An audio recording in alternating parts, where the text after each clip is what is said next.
about why sleep isn't fixing your fatigue.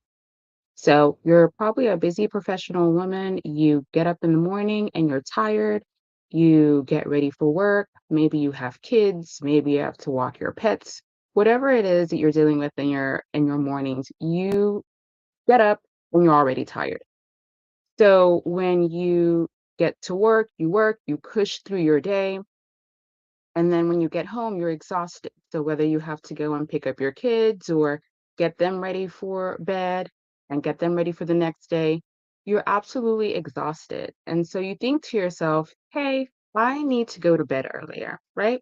So you go to bed an hour or two earlier, and then you wake up in the morning, but you're still exhausted. And so this pattern keeps repeating, and you're thinking to yourself, what is going on? So, if you're a high achieving woman and you are sleeping 7 to 8 hours a night and you are still waking up feeling utterly exhausted, it's not aging, you're not crazy. Just because you're getting more sleep doesn't mean that you're going to have more energy. So, there's a difference between when we talk about sleep, there's a difference between quantity and quality. So in order to get that deep restorative sleep, in order to get sleep that gives you that energy, you need to get more of that deep restorative sleep. And that doesn't necessarily mean that you're sleeping more hours. It just means you're spending more time in that deep restorative sleep. So we know that women in perimenopause or midlife, what happens is we have our hormones that can keep us awake. They can wake us up, hot flashes, night sweats. And then we also have the fact that we are more sensitive to cortisol. So when you're more sensitive to cortisol, your body stays on. You're in fight or flight, even though you are getting ready for bed. So when those cortisol levels are higher at night, it does make it harder for you to get that restful sleep. So you may sleep 7 to 8 hours, but because your your cortisol levels, your stress hormone levels are higher at night, your cells are not getting or your body isn't getting that restorative sleep that you need.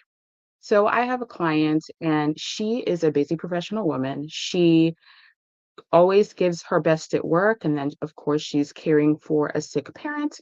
And then she also has young children that she's responsible for. So her and her husband split job duties. So things aren't as stressful. But she's always like her mind is always going. She's always thinking about who needs help, what needs to be done. And so she thought that she wasn't getting enough sleep. So what she did is she started going to bed earlier. She started having that protein-rich snack before bed. But what happened was she would still wake up feeling more exhausted. Now, this is because, again, her mind was always on.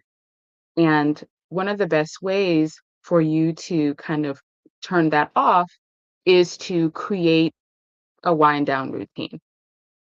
So we have to get our body in a state where it feels safe. And so we have to make sure that we're creating a type of routine or a simple routine that lets our mind turn off or turn on rest and digest so that we can actually go to bed and actually stay in that deep REM restorative sleep longer. Because again, just sleeping for more hours, quantity does not equal quality. Again, we want to prioritize deep REM sleep. So here are a couple of tips that you can implement today to help you spend more time in that deep REM sleep. So, one thing, number one, is make sure that you create a simple routine, a simple wind down routine. So, whether you have a cup of coffee, not coffee, sorry, a cup of tea before you go to bed, or take a warm shower, or some women will journal and get all of those thoughts out so they don't wake up, with their minds still running. Number 2 is making sure that you go to bed at least 30 minutes to an hour and 30 minutes earlier. Again, creating a simple routine that lets your mind know, hey, it's time for me to get ready for bed. It's not time for me to be processing everything from the day. That's what you have journaling for. And then the third thing is to make sure that you're not doing any work in bed and that you're not on your cell phone because we know that blue light shines through our eyes and it triggers our brain to release more cortisol. And we do not need to be releasing more cortisol, right? Cortisol is the hormone that gets you up. So we're trying to get our nervous system to ground and to switch off of fight or flight and switch to rest and digest. So those are just some ways that you can prepare your mind for rest because we know that your body is tired. You've been going all day. So if you are tired of trying to figure out what exactly is causing your fatigue and you want a simple way to figure out what's causing your fatigue so you can address it, I'm hosting the Get Your Spark Back event on Tuesday, April 28th at 6 p.m. Central Standard Time. So if you're interested in kind of finding out what is really going on, what is causing your fatigue, because there's usually 2 to 3 different things causing your fatigue at a time, I invite you to join the event. So if you comment Spark below, I'll send you the details. Or if you send me a message, I can send you the details for that.